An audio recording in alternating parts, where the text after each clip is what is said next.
शुक्लांबरधरं विष्णुं शशिवर्णं चतुर्भुजं प्रसन्नवदनं ध्यायेत् सर्वविघ्नोपशान्तये। ॐ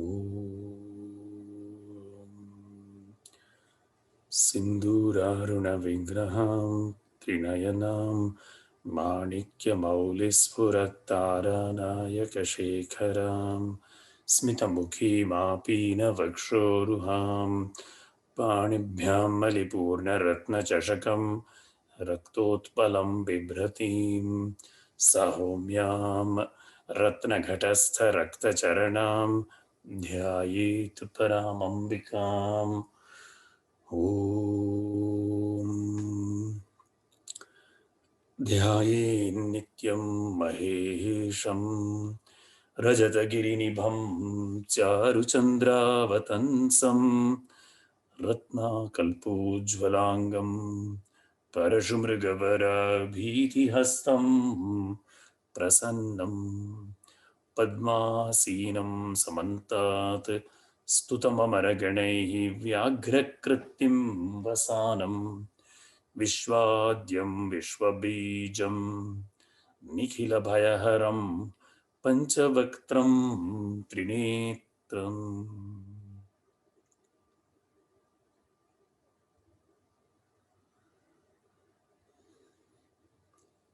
नारायणं नमस्कृत्य नरं चैव नरोत्तमं देवीं सरस्वतीं व्यासं ततो जयमुदीरयेत्।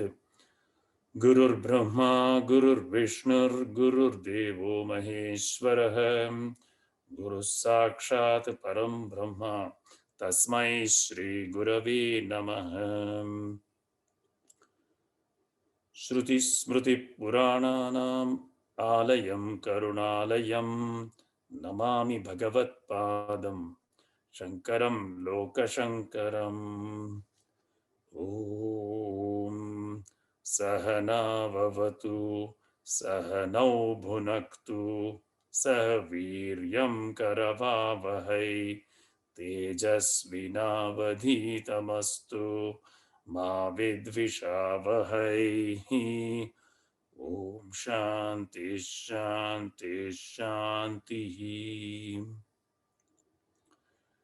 सर्वोपनिषदो गावो दोग्धा गोपालनन्दनः पार्थो वत्ससुधीर्भोक्ता दुग्धं गीतामृतं महत्। धृतराष्ट्र उवाच धर्मक्षेत्रे कुरुक्षेत्रे समवेतायुयुत्सवः मामकाः पाण्डवाश्चैव किमकुर्वत सञ्जय। श्रीभगवानुवाच क्लैप्यमास्मकमः पार्थ नैतद्वैयुपपद्यते क्षुद्रं हृदय दौर्बल्यं त्यक्त्वोत्तिष्ठ परन्तप। यो माम् अजम् अनादिं च वेत्ति लोकमहेश्वरम् असम्मूढ समर्थ्येषु सर्वपापै प्रमुच्यते। एतां विभूतिं योगं च मम यो वेत्ति तत्त्वतः सोऽविकम्पेन योगेन युज्यते नात्र संशयः। तेषां सततयुक्तानां भजतां प्रीतिपूर्वकं ददामि बुद्धियोगं तं येन माप उपयान्ति ते। तेषामेवानुकम्पार्थम् अहम् अज्ञानजं तमः नाशयाम्यात्मभावस्थो ज्ञानदीपेन भास्वता। हन्त ते कथिष्यामि दिव्यात्मविभूतयः प्राधान्यतः कुरु श्रेष्ठ नास्त्यन्तो विस्तरस्य मे। अहमात्मा गुडाकेश सर्वभूताशयस्थितः अहमादिश्च मध्यं च भूतानामन्त एव च सर्गाणामादिरन्तश्च मध्यं चैवाहमर्जुन। अध्यात्मविद्याविद्यानां वादः प्रवदताम् अहम् यच्चापि सर्वभूतानां बीजं तदहम् अर्जुन। न तदस्ति विना यत् स्यात् मया भूतं चराचरम् नान्तोऽस्ति मम दिव्यानां विभूतीनां परन्तप एष तुद्देशतः प्रोक्तो विभूतेर्विस्तरो मया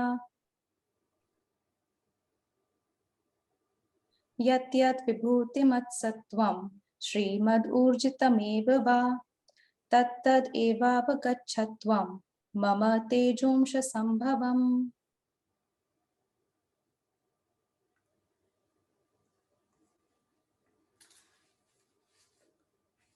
Very nice. These selections are from chapter 10, right? Yes, Dr. Shankar.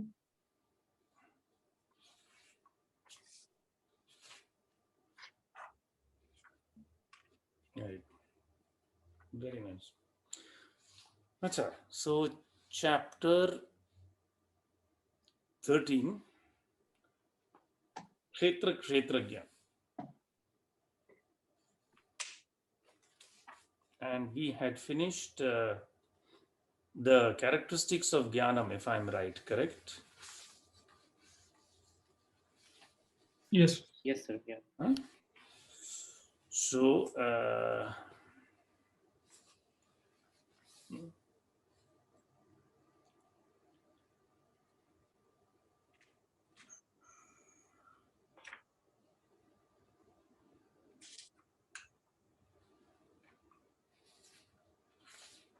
oh.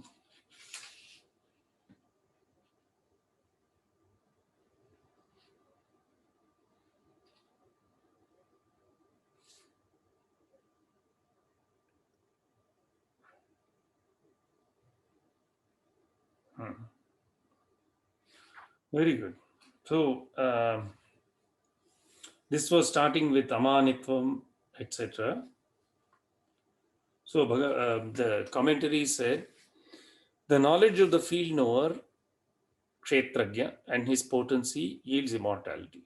But now are enumerated the traits, non-egoism, etc., which, as means to knowledge, is styled knowledge, by possessing which one becomes eligible for grasping the knowable, and due to intentness on which the renouncer is said to be dedicated to knowledge. This is very important. So, these qualities are a means to knowledge. Amanitvam, Adambhitvam, Ahimsa, Kshantirajavam, Acharyopasanam, Shaucham, Sthiryam. They are not knowledge itself, right? Etc. The entire list of those 4 verses or 5 verses.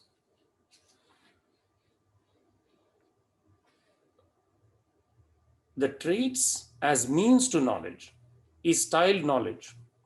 Why? By possessing which one becomes eligible for grasping the knowable. Jnaya. And due to intentness on which the renouncer is said to be dedicated. So it is a secondary means. Is that right? Alternatively, one may also say that those who have known the imperishable will display these characteristics too. So in both ways, it is to be understood. So now, having completed the verses up till 11, Adhyatma Jnana Nityatvam, unfailing cultivation of spiritual knowledge, Tattva Jnanartha Darshanam, perception of the content of philosophical knowledge, Etad Jnanam iti Proktam, all this is said to be knowledge, Ajnanam Yadato Nyatha. That which is other than this is ignorance. So now, the next sequence set of verses, Bhagavan says, okay, now what is knowable then? What is this Jnayam? Or rather, more than what should be known, right? Proper translation of it is actually that which should be known. What is this thing that should be known? Now Bhagavan will explain this. So verse 12, please. ज्ञेयं यत्तत् प्रवक्ष्यामि यज्ञात्वामृतमश्नुते अनादिमत्परं ब्रह्म न सत्तन्न सदुच्यते. Very good. Yes. Jneyam yat tat pravakshyami. What is this thing to be known? Tat, that one. Pravakshyami. I will tell you about. Yan jnatva. Knowing which. Yan jnatva amritam ashnute. You will become capable of drinking immortality or attaining immortality.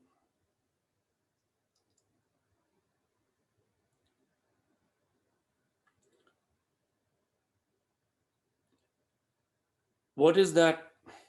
Anadim, that which is no beginning.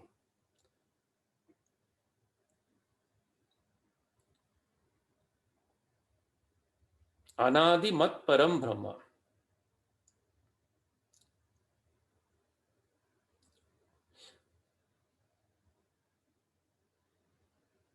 Na sat, na asad uchyate. It is neither being nor non-being, nor the void. Gyeyam iti. Gyeyam gyatavyam. That which ought to be known. As I said, the correct translation rather than knowable is that which is the object of our knowing, the true object. Yat tat pravakshami. Prakarshena yathavat vakshyami. I will say it forth truthfully and clearly. Kim phalam tat iti prarochanena shrotuhu. To rouse the attention of the listener, the fruit of such knowledge is indicated. Abhimukhi karanaya aha. Yat gyeyam gyatva amritam amritatvam ashnute. The knowable is that by grasping which one attains immortality. Na punaha mriyate ityartha. There is no more death for the knower of it. Right?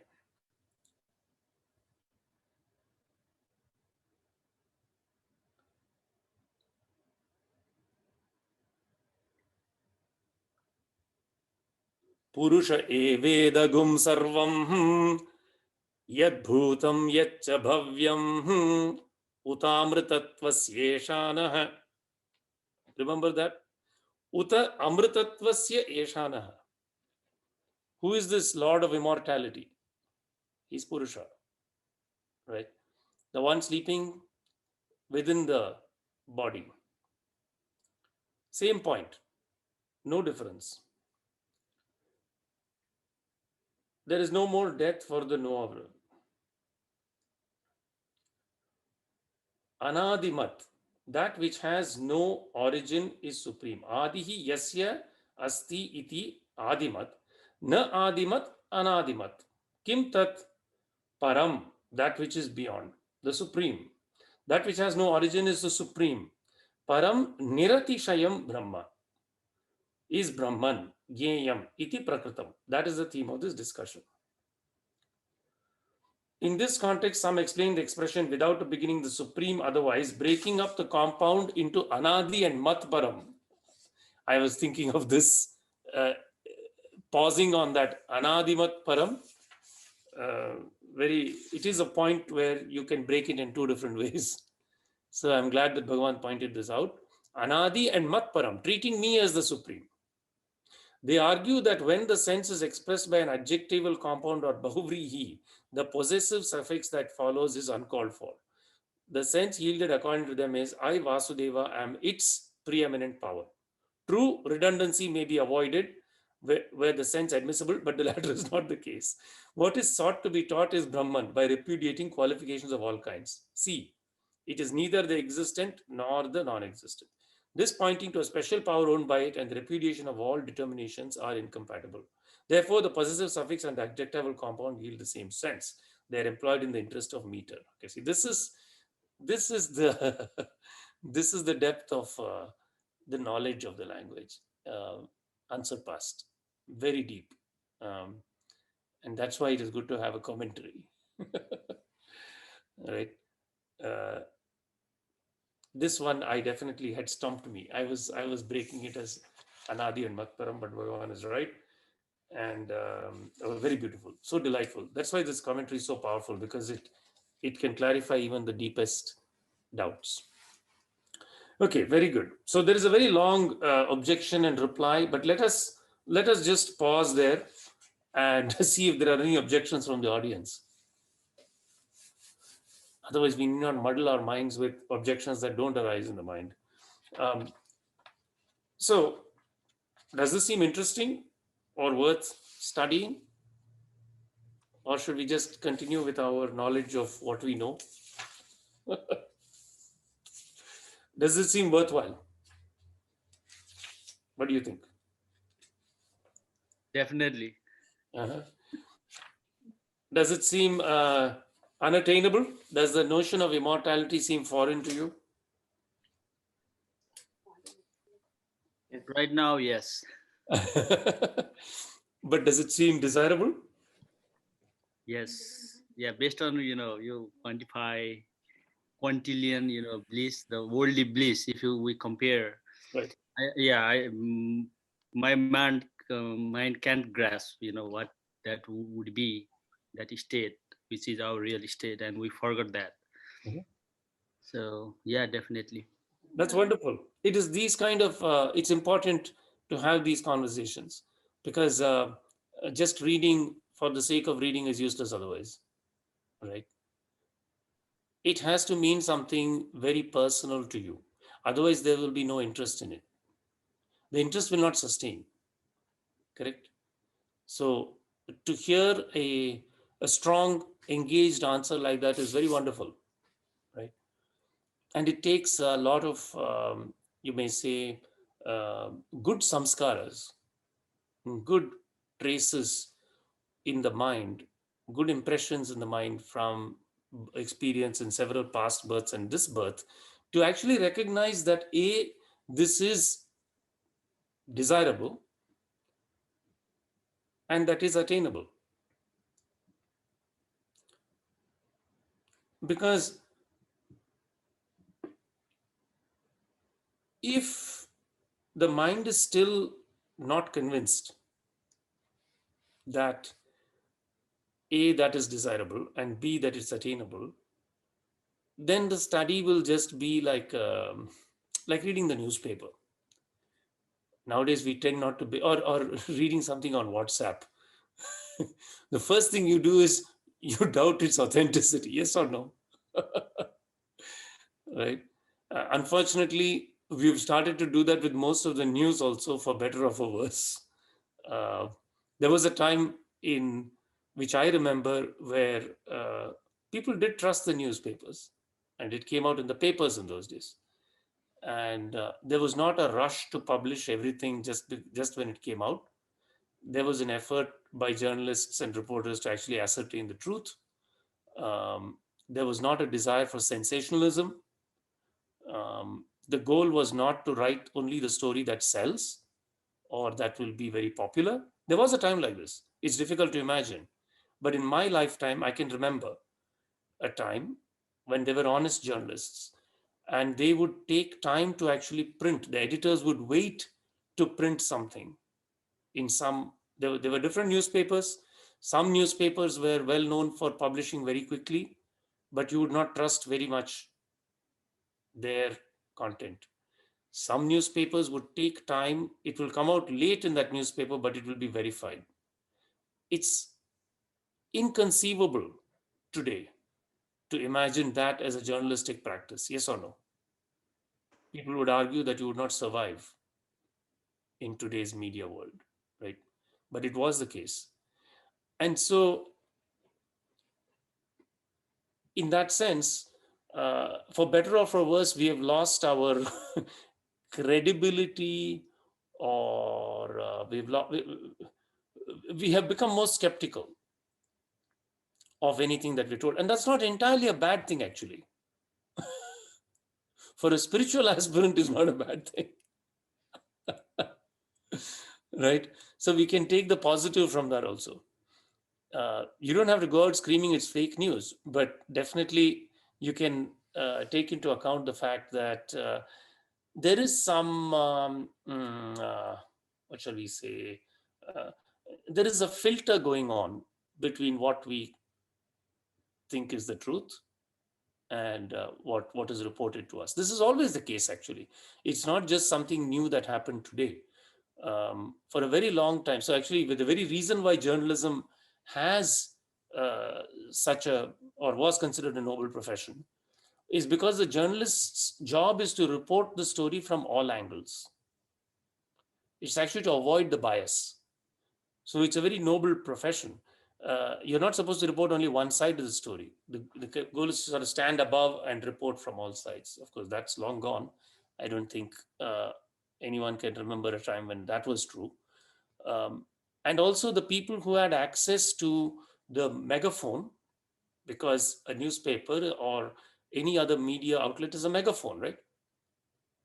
So there was a certain discrimination as to who is allowed to use the megaphone. So in those days, there was an editorial column. In the editorial column, you can submit a letter or you can submit an opinion, but it's not going to be published for sure.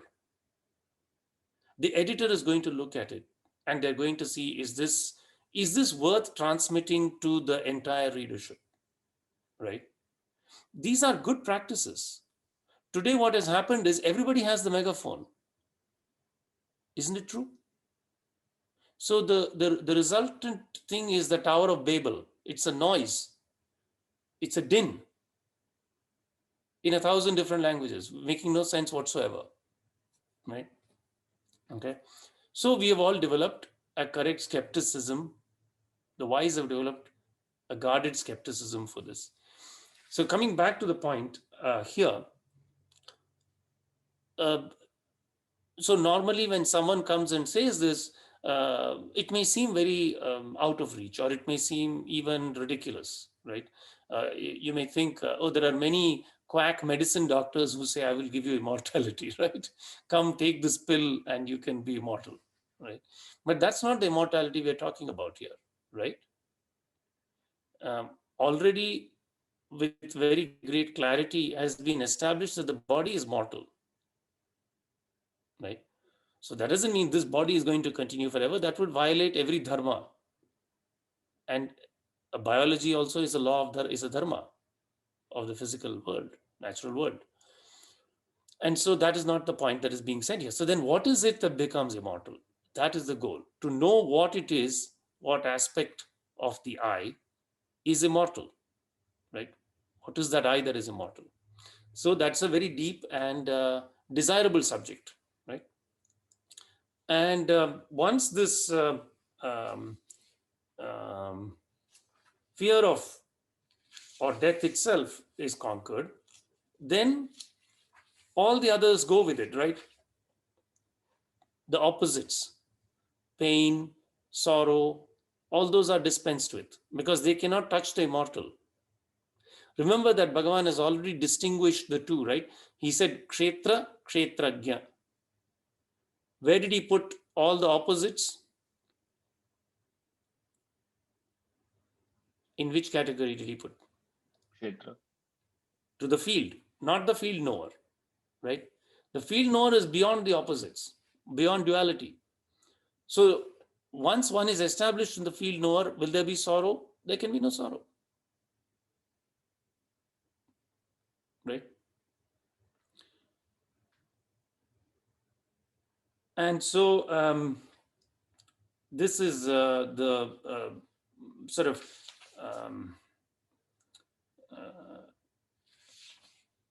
the goal has been established, right?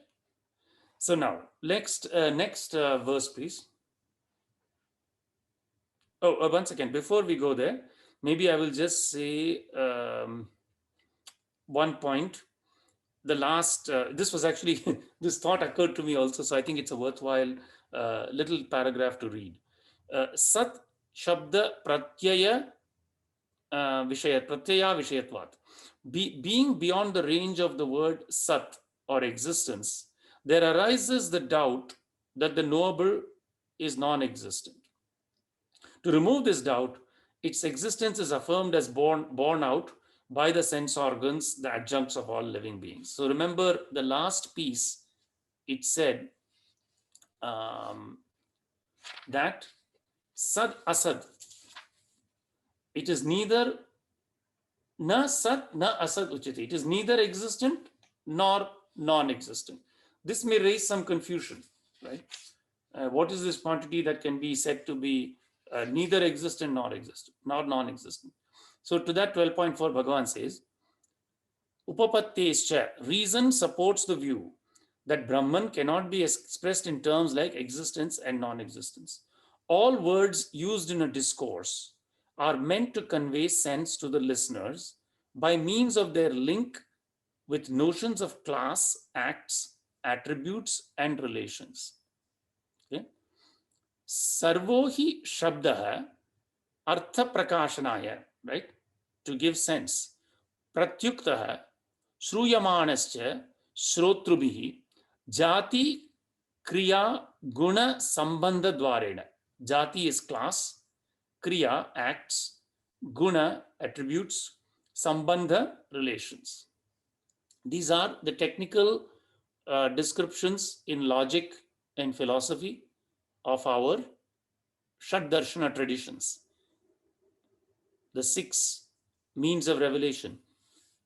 You see, the Bhagavad Gita does not spend a lot of time establishing the basics of logic, but that foundational structure is there in Indian philosophy.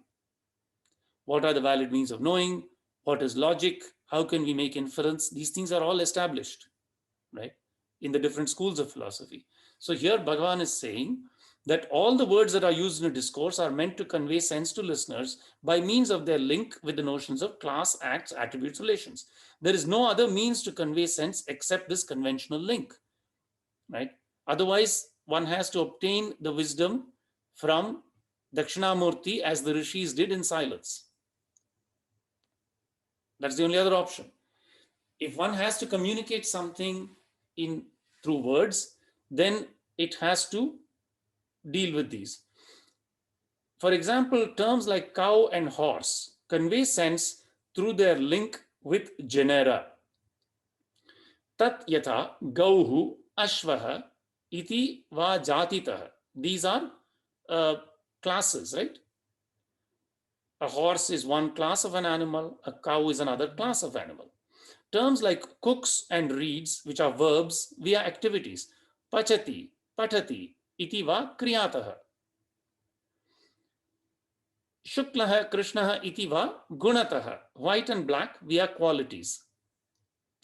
Dhani, goman, iti va sambandhatah.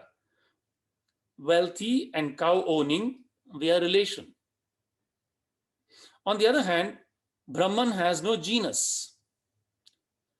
Natu Brahma Jatimat. How can it have a genus? Because then there will be something that belongs to not that class. So therefore, it cannot be classified. It cannot be denoted by words like Sat, nor has it attributes. This is a classic approach used in the Zen tradition also, through the means of koan. The koans are paradoxical statements that seem to bring together two opposites. What is the sound of one hand clapping? Have you heard of this? You have not heard of this? Very famous Zen koan. What is the sound of one hand clapping? It's meant to stretch your mind, right? How can this happen, right? Or if a tree falls in the forest and there is nobody there to hear it, does it really happen, right? So similarly, now this is even deeper. Bhagavan is saying that this is beyond the opposites.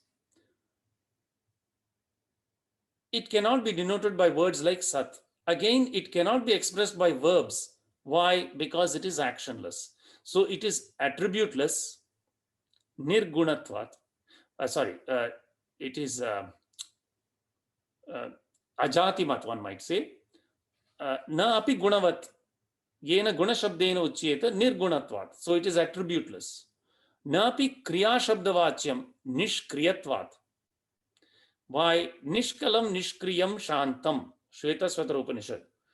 Partless, actionless, quiescent. These are the characteristics. It has no parts, so it cannot be classified, and it has no actions. Iti shrutehe.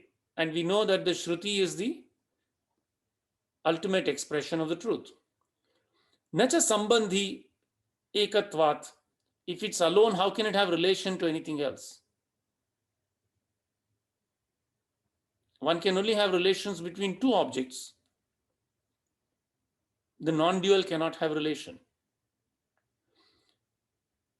Advayatvat, being non-dual. Avishayatvat, it is incapable of being the object of any perception. Avishayatvat. Everything else in the world, even the mind, can become the object of our perception because we say there is the mind, right? Atmatvat, and it is spiritual. Therefore, it is appropriate that all words should fail to describe it. Na kenachit shabdena uchyate iti yuktam. It is truly beyond words. And there is a very beautiful yato vacho nivartante aprapya manasasaha. Remember this beautiful one, Taittiriya Upanishad. Yataha, from whence, vacho nivartante, even words recoil, aprapya, unable to grasp it. Manasasaha, along with the mind, meaning that neither the mind nor words can reach it. And remember that all our phenomenal, all our physical experience is nothing but mind and words. When the mind and words, they are like two halves of an amalaka. When these break, then we say the human being has no cognition. Alzheimer's. He's too old. He doesn't recognize his relatives. People come in and say, do you remember me? And they say somebody else's name, right? So all our sensible, fantastic perception is confined to association of mind with the words. And so what Bhagavan is saying is that this is beyond the mind or the words. So being beyond the range of the word, sat or existent, there arises the doubt that the knowledge knowable is non-existent. To remove this doubt, follow the verse. Its existence is affirmed as borne out by the sense organs, the adjuncts of all living beings. So please, 13. Dr. Shankar, in the, so what Bhagavan Shankaracharya was saying in the Bhashya, all the expression, it's similar related as the Mandukya Upanishad 7th verse, right? So where it says Abhyaktam, right? Yes. All those qualities are described there, right? Very good memory. Did you read the Mandukya recently? Sometimes back, I was we read, and then I was listening to the discourse, explanation by Swami Sarvapriyananda during commute. So sometime I tune into that. So very good. Yes, we studied Mandukya also in our satsang once. I remember. Yeah. Certainly. Yes, in the Shruti too. 13, please. Sarvatah panipadam tat sarvatokshi shiromukham sarvatah shrutimaloke sarvamavritya tishtati. Beautiful. Sarvatah panipadam, having hands and feet everywhere. Tat, that one. Sarvatah akshi shiromukham, having eyes and head and mouths on all sides. Sarvatah Shrutimat Loke, having ears on all sides in this world. Sarvam Avritya, and Avritya is encompassing everything. It stands encompassing all things. Sarvatah Idi, Sarvatah Panipadam. This is a cosmic consciousness. It is not a limited consciousness. right?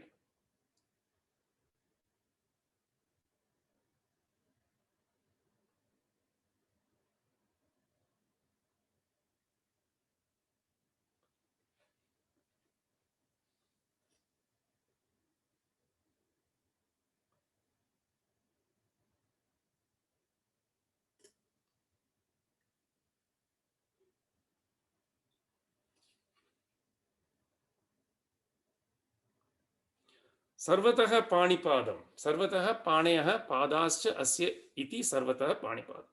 Having hands and feet on all sides.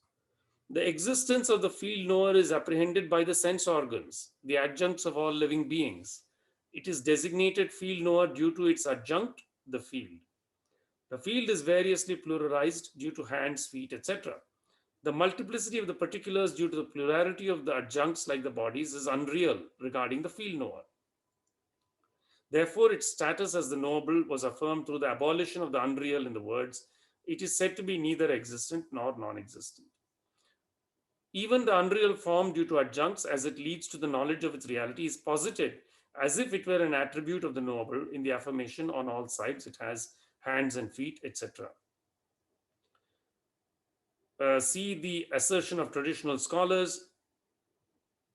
The acosmic nishprapancha is objectified through the process of superimposition and sublation. Adhyaropa apavadabhyam nishprapancham prapanchyate. So, through this process of superimposition, that which is undifferentiated appears as differentiated. Right? It is also what Bhagavan calls his power as Maya. Right? How does the one appear as many? That's the question. How can one appear as many? Right?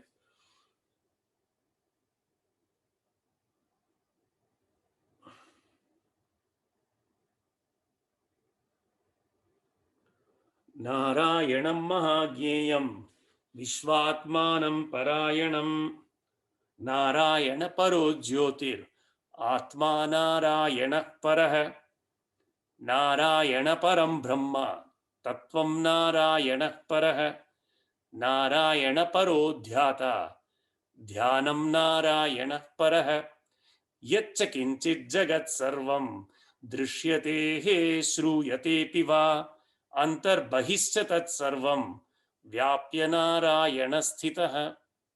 This is from the Narayana Suktam. Narayanam Mahagnyeyam. Narayana is the great thing to be known. What is said here? Gyeyam only, same thing. Narayanam Mahagnyeyam. Vishwatmanam Parayanam. Atma, the soul of the world. Vishvatma. Right?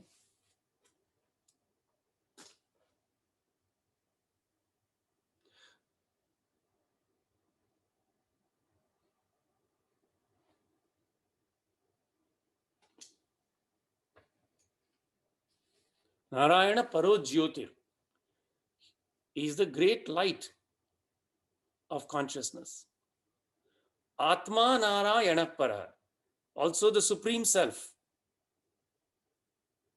Supreme Atma is Narayana.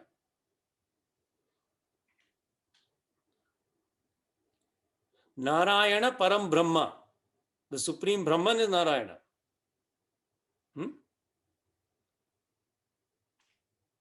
Tattvam Narayana Para, the very essence is Narayana. Right? Narayana Parodhyata, the great meditator is Narayana. And Dhyanam, the very act of meditation himself is Narayana. Dhyanam Narayana Para.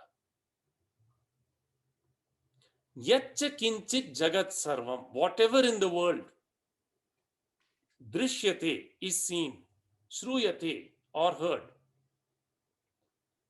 Drishyate, Shruyate Piva is Narayana. Antar Bahischa Tat Sarvam, both inside and outside, everything is Narayana. Vyapya Narayana Sita.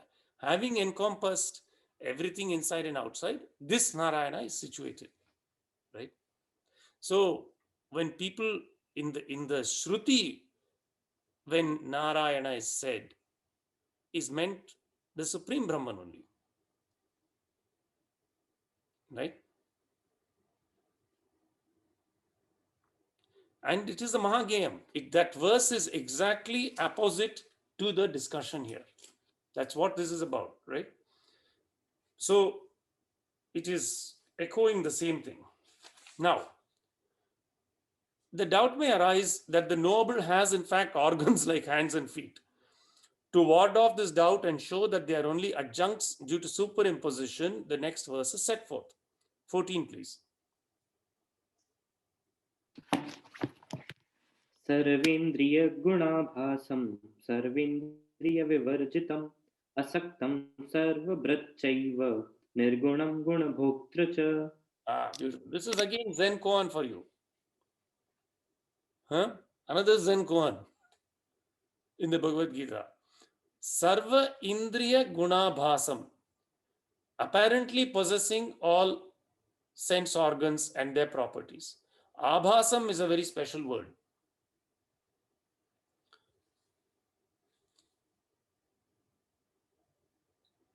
Sarvani chatani indriyani srotradini buddhi indriya karmendriyakhyani antakarne cha buddhi manasi ज्ञेयोपाधित्वस्य तुल्यत्वात् सर्वेन्द्रिय ग्रहणेन गृह्यन्ते अपि च अंतःकरण उपाधिद्वारेण एव श्रोत्रादीनाम् अपि उपाधित्वम् इत्यतः.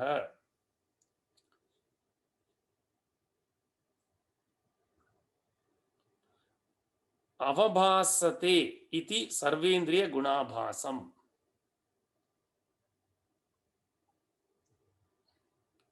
It apparently operates by means of all the sense organs.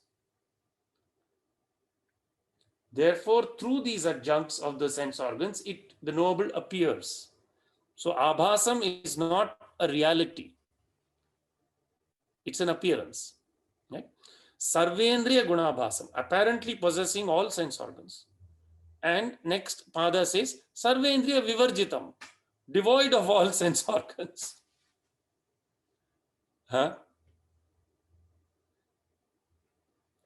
Isn't it a Zen koan? So, apparently possessing all sense organs, but in truth devoid of all sense organs. Asaktam, unattached. Sarva bhrutchaiva, and yet the sustenance of all, right? Because without the substratum of Brahman, there can be no existence. And yet it's unattached. Right? Nirgunam, it is definitely beyond the gunas. Whether you take guna to mean attributes or you take it to mean the Sankhya gunas of Sattva, Rajas, Tamas. But guna bhoktrucha, and yet it experiences the gunas. So,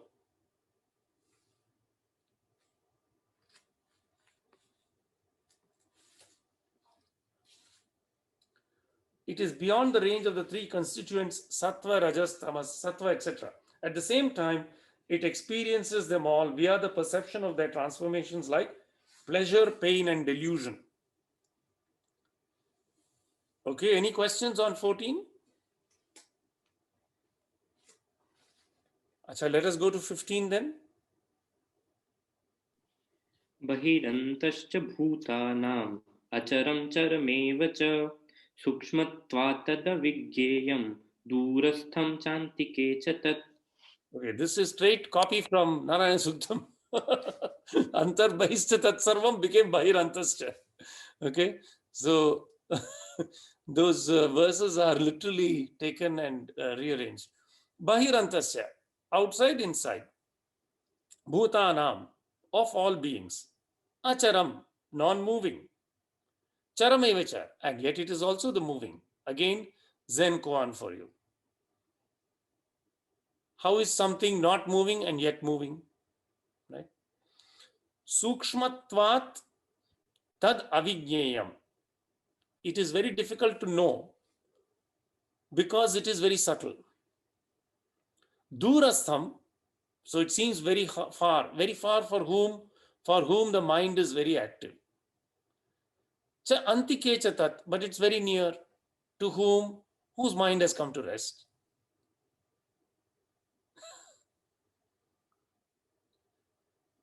Immediately accessible the moment the mind comes to rest. Running far away the moment the mind is highly active.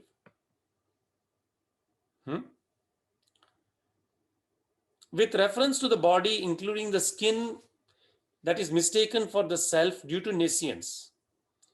Avidya kalpitam apekshya tam cha avadim krutva bahi uchyate. So, as long as one takes the body to be that self, there is an inside and an outside. So, it is said to be both inside and outside.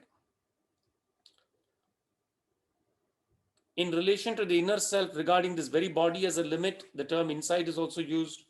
These terms suggest a vacuum in between. Hence the terms what moves and not and what moves. The physical appearance resembling the illusory rope snake is also that very knowable. If both what moves not and what moves, all empirical phenomena, are that knowable, why are they not grasped as such by all? The answer is true. It alone appears as everything. Still, like the sky, it is subtle. Being subtle, though knowable in itself, to the ignorant, it is unknowable. To be enlightened, however, it is eternally known. See, Atmaivedam Sarvam, Vidusham tu, Brihadaranyaka Upanishad. Self alone is all this. Atmaiva idam sarvam. Atma eva idam sarvam. All this is nothing but the self. Brahmaivedam sarvam. Brihadaranyaka Upanishad 251. Brahman alone is all this. As unknown, it is far away, beyond the reach of the ignorant, even for millions of years. Varsha sahasra kotyapi. Varsha sahasra kotyapi. 1,000 crore years also. Avidusham aprapyatvat. It is far away. Antike chatat atmatvat vidusham. To the wise being their very self, it is near. Right? So the gist of the mystery is,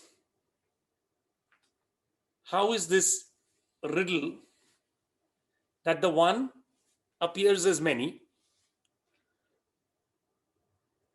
that from one viewpoint nothing is changing, and from another viewpoint everything is changing? That's the riddle. That is the riddle posed by our Sanatana Dharma. And if one understands the riddle, then there are no more questions. Right? But definitely, this is not an... To understand that it is the ultimate riddle itself requires a mental clarity, mental fixity, right? Because suppose you listen to this one day and the next day wander off and the world takes over, and then the mind starts to doubt. Yeah, some philosophy, who knows, right? Right? Which can happen if 10,000 people come to a lecture, only 10 may leave with the idea that this should be studied further or contemplated on further or worth knowing, correct? Right? So, first step is to acknowledge what is the knowable and to do that daily, right? Without a wavering mind, right? This is the true practice of Sanatana Dharma, right? Nothing else really.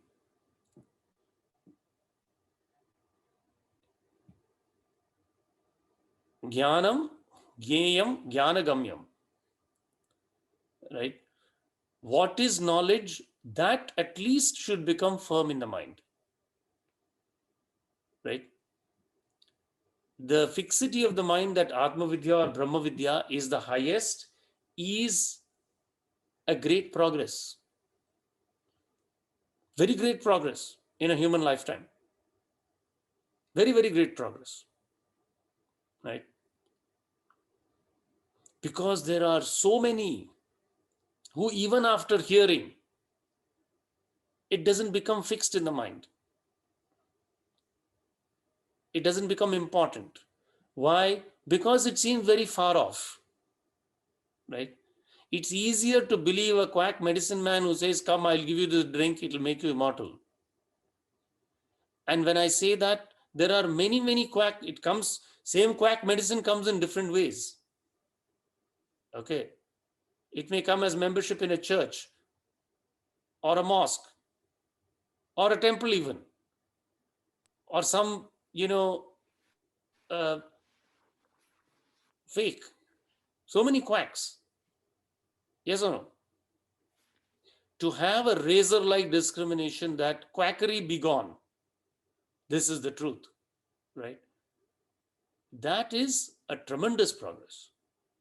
In a lifetime, that itself is I would say, a great accomplishment. The purpose of one's life becomes matured by that knowledge itself. That's the power of the Bhagavad Gita. When it is explained correctly, when it is explained with the Adhyatmic meaning, it serves the purpose, right? So, where are we? 6:24. We still have about 6 minutes. Then number 16. अविभक्तं च भूतेषु विभक्तमिव च स्थितं भूतभर्तृ च तज्ज्ञेयं रसिष्णु प्रभविष्णु च. Avibhaktam, undivided. Cha bhuteshu. In all beings, it abides undivided. Vibhaktam ivacha sthitam, but it appears to be divided. How beautiful this is. Let us see. 1, 2, 3, 4, 5, 6, 7, 8, 9, 10, 11, 12 people on the call. Right? So one may think there are 13 perspectives of the topic. Correct? Fair enough? Right? But it's the same consciousness seeing. How beautiful that is. If that doesn't make us feel close to each other, what will? Right? Huh?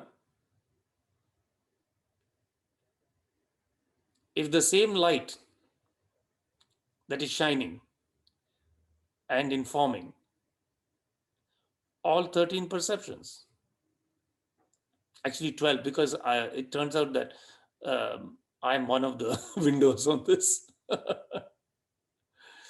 But nevertheless, whether you count it as 12 or 13 or 1000 or 108 billion,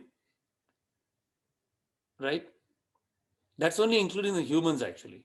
So if you start adding the other forms of life, after all, their perception is coming from where? Nowhere else, right? And even greater, it is not only the so-called sentient and conscious beings. The acharam is also the same. That which is unmoving is also the same, right? So, avibhaktam cha bhuteshu, vibhaktam iva cha sthitam. This is a very beautiful, fascinating mystery that we should find out, yes or no. how ridiculously jolly it is that like an octopus with its tentacles, right? So truly delightful as a concept itself. Bhuta bhartracha tadgyeyam. Uh, the knowable is the sustainer of being. Bhuta bhartra. So tadgyeyam, that knowable, is the sustainer. Bhuta bhrit, Bhuta bhartra. Grasishnu cha prabhavishnu cha. How fantastic. It is both their consumer and generator also. Okay. In one of the traditions, I think it is South American, I'm not sure, there is the concept of Uruburus. Have you know this? Do you know this concept of Uruburus? Uruburus is a snake that is eating its own tail. Grasishnucha, Prabhavishnucha. It is both the consumer and the generator. It's a very deep mystical symbol because it represents this mystical point, right? So, all the mystical traditions are aware of some aspect of Brahman. There is no doubt about this. Okay. What does Bhagavan say? It originates them in dissolution, it consumes them.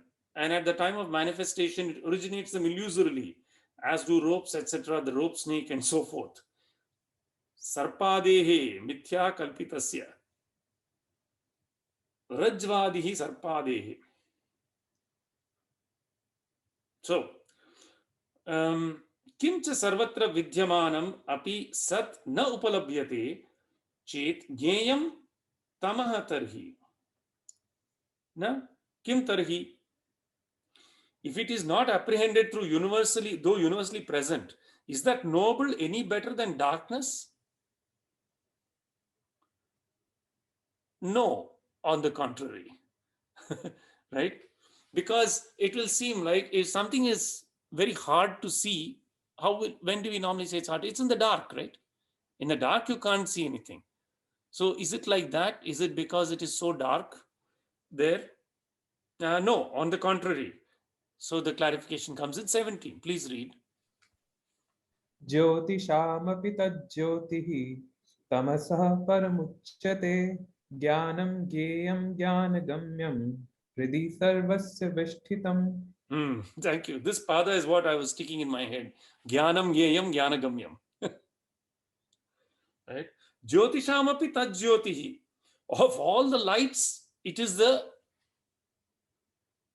light. So we turn on the electric light. No, it's not that light. Right? We open our eyes. That is a light. It is the eye of the eye. Who is it that allows the eye to see? Right? In that sense, it is the light of all lights. Right? Jyotishamapi Tajyotihi. Who is the one that allows the mind to perceive?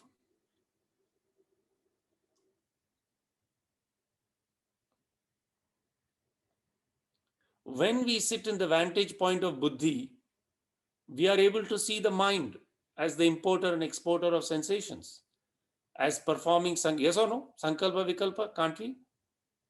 And then we say so and so, this fellow with this name is called I, it is doing all these things, ahankara, right?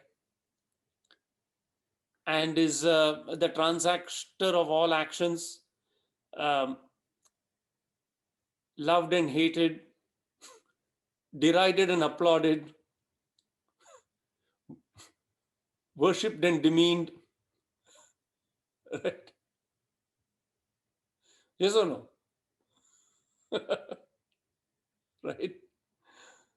So we are able to objectively perceive this limited self at a distance. Right? That capacity we have. We are able to also see the mind. Oh, the mind is, if I sit in meditation, oh, this mind is hearing these things, taking in all this. Okay, let the mind come to rest. Then who is the light that is going through the mind and allowing us to see all these things. Right? That is the game. Jyotishamapi tajyoti. Tamasah paravichyati. Of course, it is beyond tamas. It is said to be beyond darkness.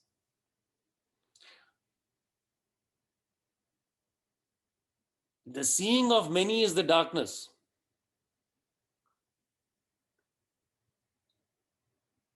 That is the light. Right? Jnanam jneyam jnanagamyam. Jnanam, it is knowledge itself. It is also the one that should be known. Jneyam. And jnanagamyam, it is accessible through knowledge. Hridi sarvasya vishtitam, situated in the heart of all, the heart of all selves. Not the physical heart, but the very core of entrenched in the hearts of all. So beautiful, right? See the following mantras. Tasya bhasa sarvamidam vibhati. We say this in puja also, right? When we do Karpura Nirajanam. Tasya, that is from Taittiriya Brahmana, 3.12.9. Tasya bhasa sarvamidam vibhati. All this shines because of his light. Right? Our very perception of the world is enabled by that light. Yena suryas tapati tejasedhaha, kindled by which splendor the sun burns. Yena suryaha tapati tejasedhaha. Taittiriya Brahmana.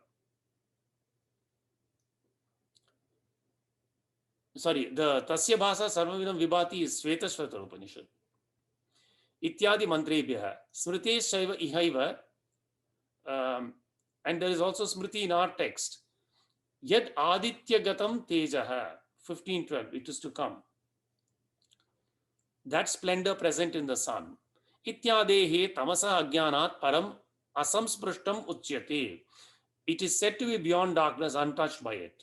In order to encourage Arjuna, who was dejected at the thought that knowledge, etc., are hard to win, the Lord says, knowledge, the knowable. So knowledge, 13.7 to 11. That is amanitvam, madam, bitvam, ahimsa, kshantirajo, etc. The knowable, jneyam, 13.12 to, why did it say 10? Should be 17. And what is accessible to knowledge, the knowable as known, all these three are entrenched in the hearts of all. Jnayamanam tu tat jneyam. Tat etat trayam api hridi buddhau sarvasya. The heart is the intellect. These three factors are rightly distinguished only in the intellect. Remember I said that established in buddhi, you can ask this question. Who is the light that illuminates the mind? Yes or no? Right? That same thought is echoed here. The heart is the intellect. These three factors are rightly distinguished only in the buddhi. Tatraiva hi etat trayam vibhavyate. So, probably we can read the last verse because it says the following verse concludes the topic on hand. Yathok artho pasamharartah ayam shloka arabhyate. So let us finish 18, please.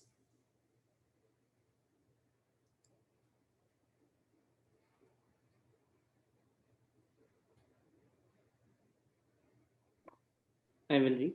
इति क्षेत्रं तथा ज्ञानं ज्ञेयं चोक्तं समासतः मद्भक्त एतद्विज्ञाय मद्भावायोपपद्यते. Very beautiful. Iti kshetram tatha. Here in this way, the field, tatha jnanam and knowledge, and the knowable, jneyam or that which should be known, cha uktam samasata have been said in brief, have been briefly set forth. Knowing this, etad vijnaya, mad bhakta, my devotee, madbhavayo upapadyate. Madbhavaya upapadyate. My devotee becomes fit for assimilation to me. Madbhavaya upapadyate. Thus have the field, 13.5 to 6, knowledge 7 to 11, and knowable 12 to 17 been briefly set forth. So far, the entire contents of both the Vedas and the Gita have been briefly stated. Who is fit to grasp this right perception? My devotee. He who has surrendered his self in its totality to me, the Supreme Lord, the omniscient and supreme teacher, Vasudeva. He who has the intellectual conviction that whatever is seen, heard, or touched is the blessed Lord Vasudeva. The Narayana Suttam I quoted for you, right?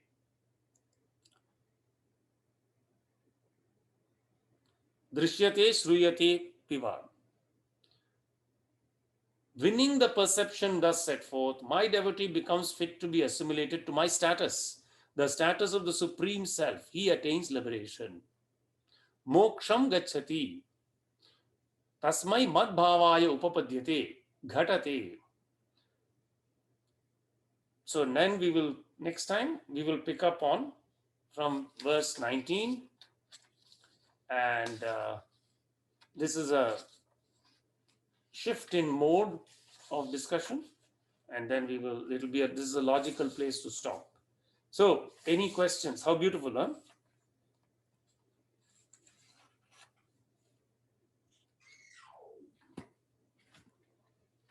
Comments, questions? Well, Chandra, I have a question. So this was very interesting. Yeah. Yeah. So some are, like you said, Zen Qurans, conflicting, hard to grasp. Also, I think that state of mind is required, right? Intellectually. So I have a question about the buddhi, right? So buddhi, from the vantage point, we grasp these. These are all. So buddhi is convinced, right? So to attain liberation and my state, right? So is the buddhi active all along until the end? So like starting with like let's say if we say Ashtanga, right? Until pratyahar also, after pratyahar also, shut down, and so it is like an dharana, dhyana, samadhi, right? Until that also buddhi is active all along until the end also. How it usually works? It is active in dharana.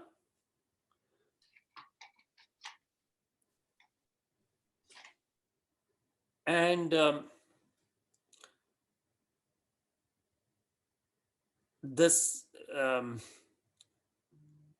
sattvic buddhi persists in dhyanam, but in samadhi there is no distinction. Right?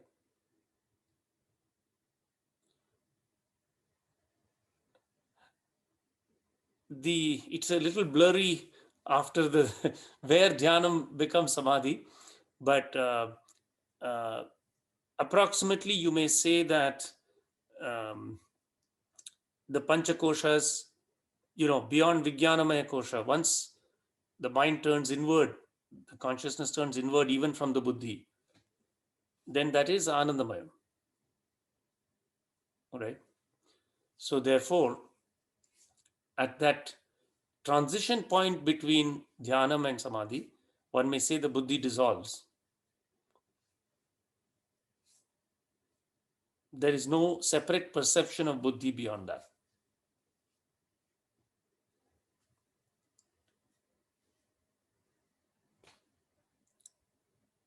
So a simple practice in meditation, which is also exactly what Bhagavan Ramana Maharshi said, is that at any point, if anything is perceived in the field of the mind, if immediately the attention is turned inward from that perception, right? This practice will lead directly to the truth. Whenever anything is perceived, immediately the attention should be turned inward towards the one who is perceiving that.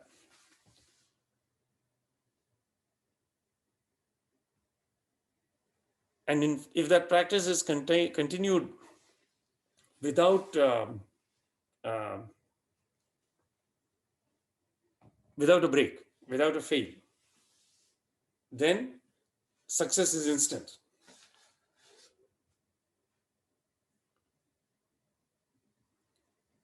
But as long as the attention dwells outward going, remember in our Antarmukha Samaradhya Bahirmukha Sudurlabha.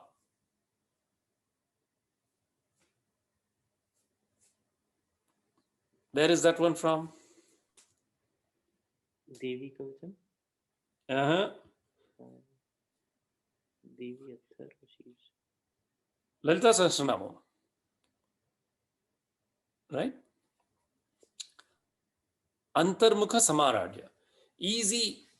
She is easily attained if Antarmukha, turning inwards, inner directed, interiorized awareness. Bahirmukha, outward, Sudurlabha, very difficult. So then you say Durga and all that stuff, right? She didn't run away from anybody. She's not hard to attain. It is the awareness that is running away. Right? So that these key essential pith and essence of those things will become predominantly appear in the mind at the right time. Right? There are 1,000 names, right? Sahasranamam. But the pith and essence one should be able to pull out. This is the pith and essence. Antarmukha, if you know this, you don't need to know other 999 names. Yes or no?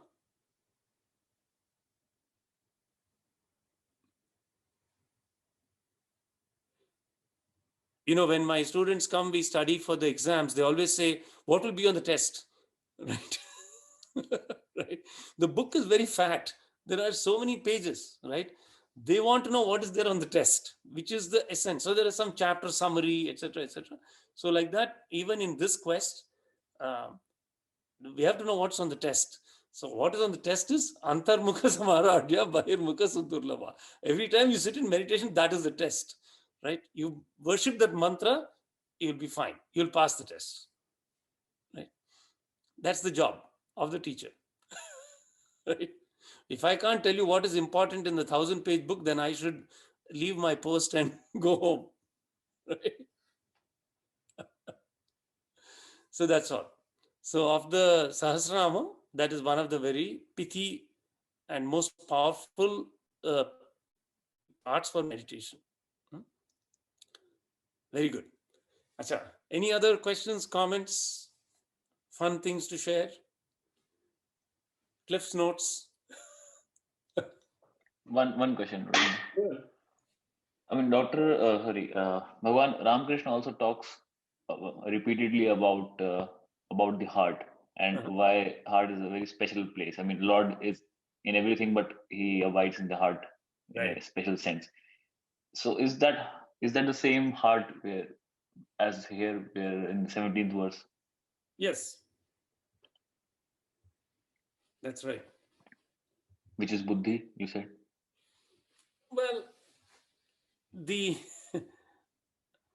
so the path of this this consciousness in meditation starts and rises up the spine, right?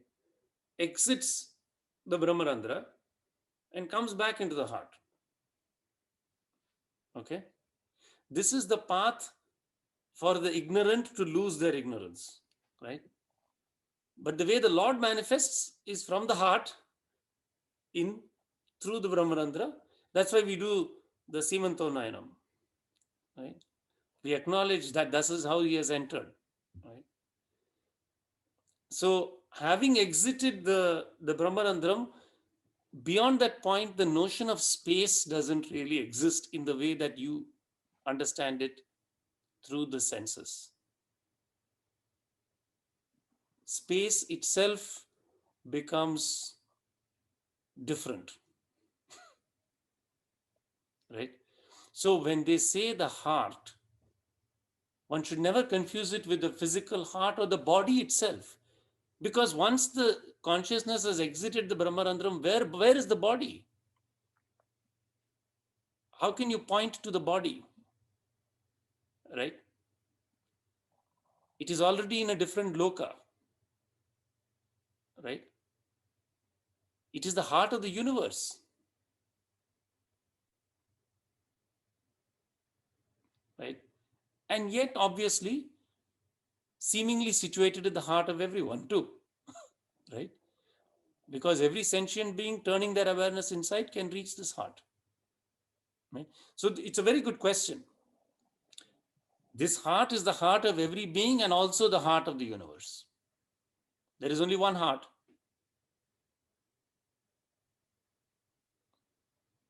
Right? If you follow the tentacle of of an octopus, every tentacle leads back to the same point, right?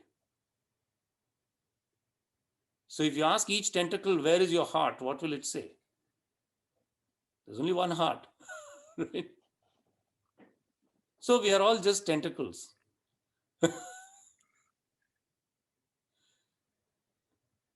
We have to find our way back to the mother octopus. Fair enough? Ji. Anyway, jolly discussion. Acha, shall we say Shanti Mantram? Enjoy your weekend. We are having a very wet and gloomy and dark weekend here. So I hope you have better weather wherever you are. Same here. Same Similar. here. Gonna So, feel better. enjoy your time. Have a lovely weekend. Shalab is going to send out some updates about upcoming meetings. There will be probably one break. I will be on travel, but then we will try to keep in touch as much as possible. Acha?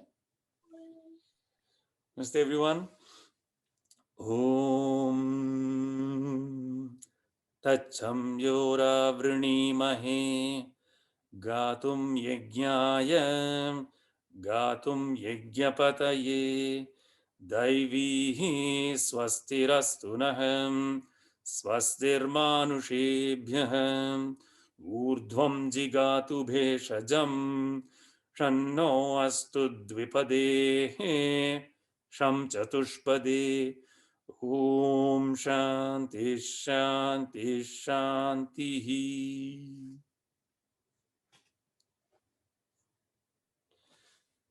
Namaste everyone. Have a lovely evening.